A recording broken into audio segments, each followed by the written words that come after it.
అండి అందరికీ నమస్తే. ఎలా ఉన్నారు?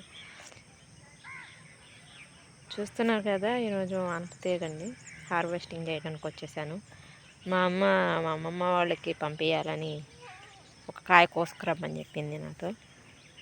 అందుకే కోద్దామని వచ్చేసాను. ఇంకో విషయం ఏంటంటే అండి, ఈరోజు వర్షం బాగా పడింది. అర్ధరాత్రి 1 గంట నుంచి ఉరుములు మెరుపులు అలాగే గాలి వానతో పడిపోయింది. చూడండి, కాయలు అయితే కాసాయి. ఇటు సైడ్ అయితే చిన్న పిందెలు ఉన్నాయి, చూపిద్దామని ఆగాను. ఇదిగో చూడండి, చూపిస్తున్నాను.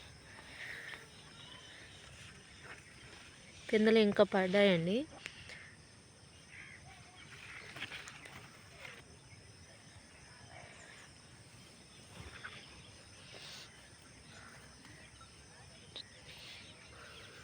ఇవ్వండి, ఇక్కడ ఉన్నాయి ఇంకా పిందెలు.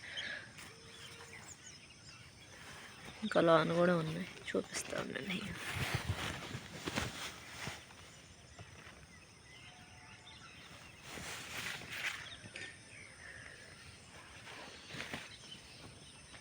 నిజానికి లోన కంపేసామండి, పందికొక్కులు చెక్క చేయకుండా ఉండటానికి. ఇక్కడ ఒకటి ఉందనుకోండి, ఇదిగోండి. లేకపోతే ఇవన్నీ ఆర్గానిక్కేనండి, మందులు అయితే ఏం వాడలేదు.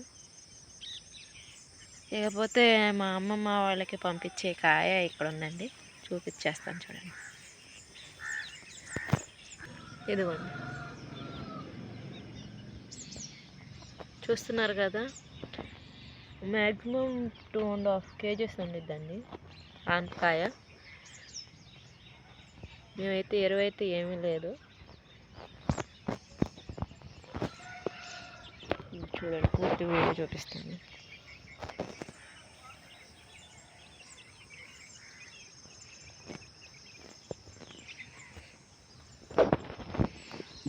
కోస్తున్నాను చూడండి, కోసిన తర్వాత కూడా చూపిస్తాను. నిజానికి మేము చాలా కాయలు కోసేసామండి. కొట్టుకాడ అయితే వేయము, షాపుల దగ్గర అలాగా. మా అమ్మ ఎవరికన్నా ఇవ్వాలనుకుంటే కాయలు పెద్దగా అవ్వగానే ఇచ్చేసిద్ది.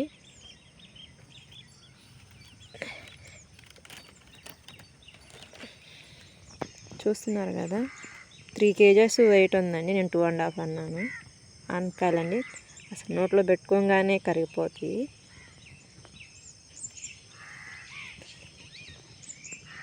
ఈ ఆర్గానిక్కేనండి, మందులు అయితే ఏమీ లేదు. స్టార్టింగ్లో మాత్రం కొంచెం వేసాము. మీరు ఇలాగే సపోర్ట్ ఇవ్వాలని కోరుకుంటూ థ్యాంక్ యూ సో మచ్ అండి. నచ్చితే లైక్ చేయండి, షేర్ చేయండి. మళ్ళీ నెక్స్ట్ వీడియోలో కలుద్దాం. పూర్తిగా నేను చూపిస్తున్నాను కాయని.